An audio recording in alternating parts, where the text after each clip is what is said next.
কিশোর gang করে হতভম্ব হয়ে যাচ্ছে লোকরা। এসব হাইকোর্টের প্রধান বিচারপতি পর্যন্ত বলেই ফেলেছে 12 বছরের ছোট্ট বাচ্চা কি করে মানুষ খুন করতে পারে। কিশোর গ্যাং এক আতঙ্কের রূপ নিয়েছে। এলাকার কিছু কিশোর একত্রিত হয়ে পার্টি করা, নিজেদের গ্যাংকে প্রকাশ করার জন্য দেয়াল লিখনের পাশাপাশি মোটরসাইকেল চালিয়ে মেয়েদেরকে উত্ত্যক্ত করা এবং হর্ন দিয়ে বিরক্ত করা, এরকম নানাবিধ কাজ করে দেশে ক্রমেই কিশোর গ্যাং এক বলয় তৈরি করে নিচ্ছে। এলাকায় পায়রা নদীর পাড়ে 15 বছরের হৃদয় নামে এক ছেলেকে প্রকাশ্যে পিটিয়ে ফেলে খুন করে রেখে যায় কয়েকজন কিশোর। এরকম নানাবিধ ঘটনা জনমনে চাঞ্চল্যের সৃষ্টি করেছে। সোশ্যাল ডিস্টেন্স যেটা আপনারা বারবার বলছেন, দূরত্ব বজায় করে কাজ করুন। দূরত্ব বজায় করা বাংলাদেশে আদৌ সম্ভব নয়। দূরত্ব রাখায় 18 কোটি মানুষের এই ছোট্ট একটা দেশে আদৌ দূরত্ব বজায় করার এই নির্দেশনা দেওয়া ঠিক নয়। বরং উচিত হবে মাস্ক পরিধান করার ব্যাপারে কড়াকড়ি করা। আমরা নাকি আসলে বানরের বংশধর, এই কথা যদি শিক্ষা দেওয়া হয় ক্লাসে, তা ওই ছেলে বাঁদর আমরা কি মানুষ হবে নাকি? সরকারকে বলবো সবার আগে বিবর্তনবাদকে বন্ধ করেন, সিলেবাসটাকে উঠিয়ে দেন। শিক্ষা প্রতিষ্ঠান 15 মাস থেকে বন্ধ। আমাদের বাচ্চার ধ্বংস হয়ে গেল। ডিজিটাল লেখাপড়া, মোবাইলে ফোন করে কি লেখাপড়া হয় নাকি? এগুলি খেলা নেয়। কার অত দামি দামি মোবাইল আছে ঘরেতে? আর এই মোবাইলের আসক্তির সন্তানদেরকে শেষ করে দিচ্ছে। যত বাজে ছবি তার মধ্যে থাকে। এবং কি ল্যাপটপ চালাবেন? কালকে ল্যাপটপ চালাতে ডেলি আমাদের অফিস চালানো হয়। হঠাৎ এমন এক বাজে ল্যাংটা মেয়ের ছবি আসলো, থয় গেল একই। এই যারা অ্যাডভার্টাইজ করে যারা, তারা এই সমস্ত ফাজলামি শুরু করে দিচ্ছে। বলে এই সমস্ত অমানুষগুলোর কারণে আমাদের তরুণ উঠতি বছরের কিশোর ছেলেমেয়েরা শেষ হয়ে যাচ্ছে। আজকের কিশোর গ্যাং বলে একটা কথা চালু হয়েছে না? এটা এমনি এমনি হচ্ছে নাকি? এইসব মোবাইলের কারণে হচ্ছে। এই সাথে যোগ হয়েছে শিক্ষা ব্যবস্থা। 2013 সাল থেকে স্কুল কলেজ মাদ্রাসার সিলেবাসে এসে গেছে। মাদ্রাসা এসেছে 14 সালে, 13 সালে স্কুল হাই স্কুলে, যে মানুষকে আল্লাহ সৃষ্টি করেনি, মানুষ এমনি এমনি সৃষ্টি হয়েছে। আমরা নাকি আসলে বানরের বংশধর, এই কথা যদি শিক্ষা দেওয়া হয় ক্লাসে, তা ওই ছেলে বাঁদর আমরা কি মানুষ হবে নাকি? সে তো আল্লাহকেও জানবে না, আখিরাতেও বুঝবে না, কিছুই নাই।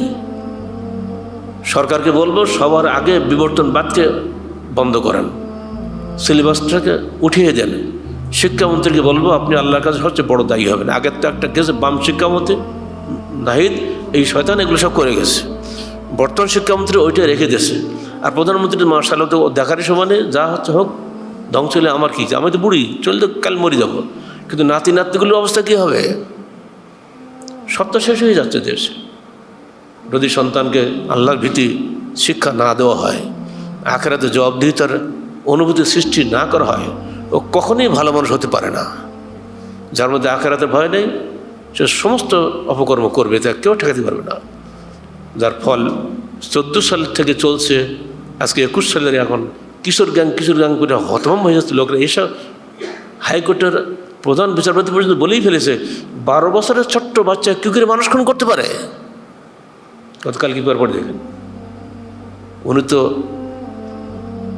কারাগারে থাকেননি কখনো, থাকলে বুঝতেন না। আমরা বহু আগের থেকে এগুলো বলে আসছি, কারণ আমি ছিলাম কিশোর ওয়ার্ডে, বগুড়া কারাগারে, কিশোরদের সঙ্গে থাকতাম। ছোট ছোট বাচ্চা, আর তুই মানুষ খুন করতে পারিস? এক এক গল্প করতে শুনলে দেহ হিম হয়ে যেত। 3 বন্ধু মিলে একজনে মেরেছে, মেরে টুকরা টুকরা করেছে, তারপর বস্তা ভরেছে, কোথায় পেয়েছে সব গল্প করে নিজেরা। আবার কারাগারে গেলে কেউ মনে কথা লুকাতে পারে না, কিন্তু সব বলি ফেল যায়। ছোট্ট বাচ্চা ক্লাস 3-তে পড়ে, ও 3 বন্ধু মিলে মানুষ খুন করে, সে গল্প করছে খুব বগল বাজে। চিন্তা করে, এগুলো তো যারা গবেষক তারা ভালো করে বুঝতে পারছেন দেশ কোন দিকে যাচ্ছে। সবার আগে শিক্ষা ব্যবস্থা ঠিক করুন, নইলে দেশ ঠেকানোর কোনো বুদ্ধি নাই। অতএব সামর্থ্যবান শিক্ষা প্রতিষ্ঠান যেগুলো আছে এগুলো খুলে দেন। কারণ আমাদের যে বিশাল প্রতিষ্ঠান আমাদের এখানে আছে, আমাদের এখানে 100, 200, 500 ছাত্র কোনো ব্যাপারই না। সোশ্যাল ডিস্টেন্স যেটা আপনারা বারবার বলছেন, দূরত্ব বজায় করে কাজ করুন। দূরত্ব বজায় করা বাংলাদেশে আদৌ সম্ভব নয়। ও যতই আপনি বলেন, ঢাকা শহরে দেখছেন প্রতি পত্রিকা আমরা, গাড়িতে গাদাগাদি, স্টিমারে গাদাগাদি, দূরত্ব বজায় করার কথা একদম ভেগ কথা, ওটা একদম বাতিল। একটাই সম্ভব, মাস্ক পরিধান করা, তাই না? মাস্ক যদি পরিধান করা হয়, নির্দেশ দেওয়া হয়, এটাই সম্ভব।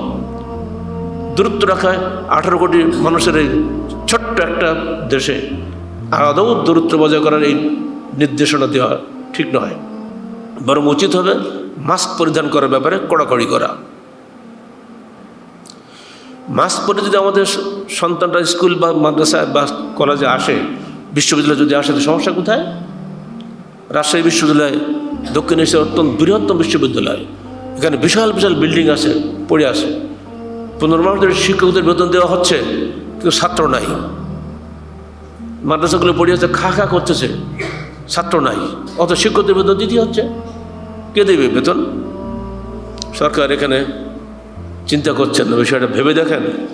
বিশেষ করে যারা কমই মাদ্রাসা, যারা সরকারি কোনো সাহায্য পায় না, আমরা যেমন, তাদেরকে কীভাবে মাদ্রাসা চালাতে হয় আর শিক্ষকদের বা কর্মচারীদের বেতন দিতে হয়, যারা চালায় তারাই এটা বুঝতে পারে। অতএব সরকারকে বলবো, শিক্ষার্থীদের উপরে জুলুম করবেন না, বলে দেন তোমরা ফাঁক ফাঁকে বসো, অবশ্যই মাস্ক পরে ক্লাসে এসো, ইনশাল্লাহ তাতে দেশের কল্যাণ হবে। আমরা চিরদিন থাকবো না, ওরাই আমাদের ভবিষ্যৎ, ওদেরকে গড়ে তুলতে হবে। ধনিক শ্রেণী কি বলবো, আর নতুন নতুন ইনভেস্ট করবেন না দুনিয়াবি ব্যবসায়, এখন আখিরাতের ব্যবসায় নামুন। কিসে পরকালে পাথর সঞ্চয় করা যায় সেখানে ইনভেস্ট করুন। আজকে আর সামনে তো আপনার আসতেছে ঈদুল আজহা, এই সমস্ত মাদ্রাসাগুলোকে সাহায্য করে কেউ নাই।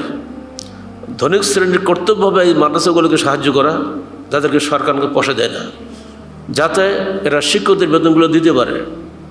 এটা অনেক পরকালের ব্যবসা। এমনি করে বহু লোকের ঘর বাড়ি নাই, বিল্ডিং নাই, মাদ্রাসাগুলো পড়ে আছে, অত টিনের চাল, তাদেরকে আপনারা করে দেন। এগুলো অনেক পরকালের ব্যবসা। গরিবদের মধ্যে টাকা বিতরণ করুন, ইনশাআল্লাহ এগুলো আপনার পরকালের কাজে লাগবে। আল্লাহ পাক আমাদের সবাইকে উপলব্ধি করার তৌফিক দান করুন।